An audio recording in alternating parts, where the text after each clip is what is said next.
just what you said. I expect you to do just what I expect you to do just what you said. I expect you to do just what you said.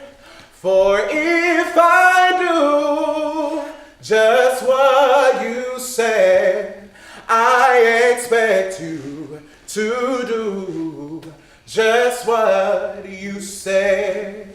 I expect you to do just what you said. Sing along. I expect you to do just what you said. I expect you. I expect you to do just what you said. For if I do just what you said, I expect you to do just what you said. I expect you to do just what you sing it one more time. I expect you to do just what you said last time. I expect you to do just what you said. God, we thank you that the word is going to take root into our lives. God, we thank you that any word that you have given me, to God, I declare right now that it is of you, from you, and we appreciate everything that you've given me and the word you deposit into me. Dear God, today bless the people. Their hearts are open and receptive to the things that you have for them in their lives. And so, God, I thank you for you being the God of a second chance. I thank you for you being the healer and the provider. God, heal every wound. Dear God, heal every crack. And to God, provide, thank you for being able to provide the word that these people's lives may be changed. It's in your name we pray and give you praise. Amen. Amen. All right. So this month is an interesting topic, and I put the thing out because it's called the N-word. So, come over here. It's a series that I think a lot of people either say too well or don't say enough. When we think about the N-word, a lot of times it automatically goes to the negative connotation of the term that's derogatory toward African Americans or toward blacks in general. But this time I found a term, I thought that the N-word this time was one that I feel can be taboo in many aspects of people's lives. And that is the word no. A simple two-letter word can be one that can easily change and manipulate your destiny based on you saying yes or no. No is a word that a lot of times has a negative connotation to it. And it is the antithesis of something. It is not necessarily that it means that what is the other side of it is wrong or the other side is right. It doesn't mean that if you say yes to this, or if you say no to this thing, you're saying yes to something that's not as good. The word no a lot of times is a dualism when you look at it. But many of us in our lives, especially when we were young growing up, every time we hear the word no, it had a negative aspect on it. You learn when you were 2. No, don't touch that. No, don't eat that. No, you're walking away. No, don't do that. No. You don't, if your parents ask you to do something, it was rare that you would say no to them because you don't say no to your parents. If a teacher asks you to do something at school, maybe when we were growing up in this generation and generations older than me, you don't say no. No was not an answer that you gave. And so what has happened is that same no mentality has translated over into our lives. So then we come with bosses and your boss asks you to do something. You come into your relationship and someone in your relationship asks you to do something that you may not necessarily agree with and is not necessarily wrong. You just don't feel as though it's your obligation to say no to that. And so today it becomes almost like no sometimes in our society is a taboo word. That's on the person, that's on one side. And then the other side, you have those people who say no to everything and are fearful of trying anything. So no for them literally is, no, I don't want to go. I don't want to see. I don't want to try. No, I'm scared. No, I'm in fear. No, that has to not be right because it doesn't make sense to what I know and understand. And so because of that, we're in a situation with the word no that is so powerful out of two alphabetical letters. Means so much. Means so much. So, questions I want to pose today. How do I say the taboo word no, without penalty? Is that the right thing to do? Is that the spiritual thing to do?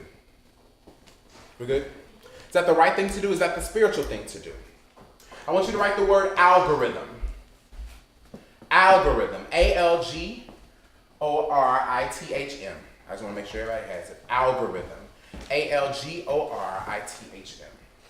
An algorithm is a step-by-step procedure followed in order to solve a mathematical problem. I'll say it again. An algorithm is a step-by-step procedure followed in order to solve a problem. Or, this is the one that more pertains to us, complete a process. Algorithm. An algorithm. And that was the first thing I remember when I was praying about this lesson. I don't even use that word in my normal vernacular, but I knew what it meant. And it came up in my spirit. And I said, well, let's think about what an algorithm is. Many times, are we familiar with factors? Everybody knows the term factor, okay? Can you give me, please, I'm going to give you a number that's pretty not ridiculous. Give me 5 factors of 100.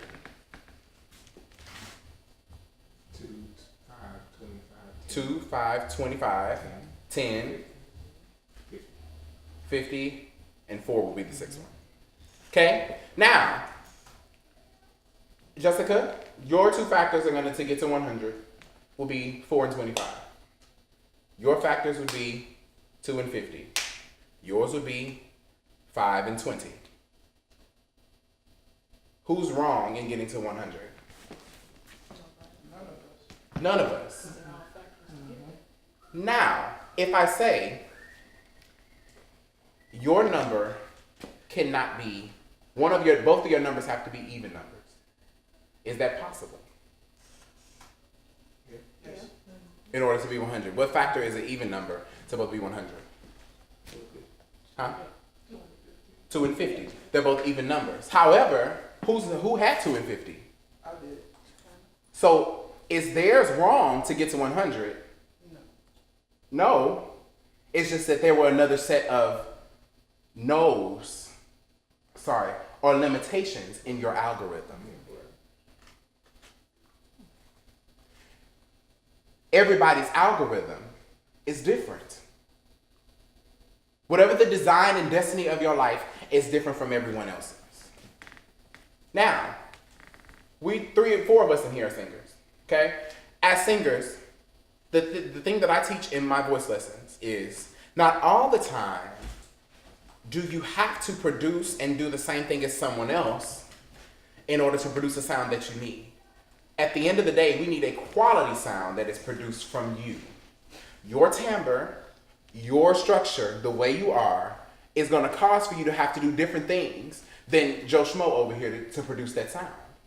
That does not mean that whatever your algorithm is, in order to complete the process of singing, is not going to be the same algorithm as somebody else over here to complete the process of singing. The problem is that where somebody over here, you're trying to get the same yeses and same nos on this side that this person is doing on this side, and it's not adding up. And you're wondering, well, I'm doing the same thing that he's doing, but when I sing, it doesn't come out that way. It's simple. You don't have the same factors in your algorithm as this person does. So what you've got to do is figure out where are your yeses and nos.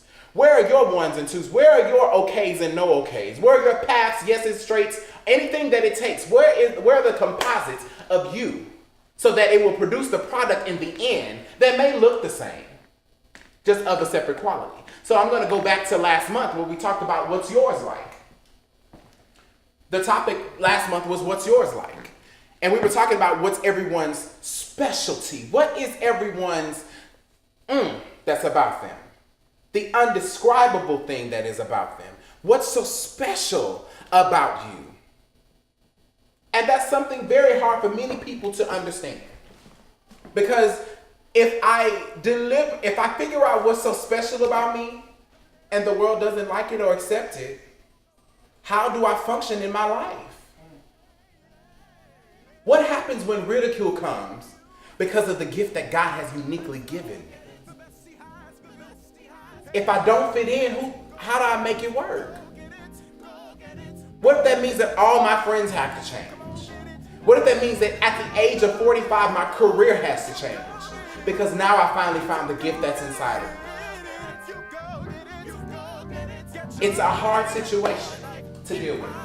But I want to review, let's go to 1 Peter chapter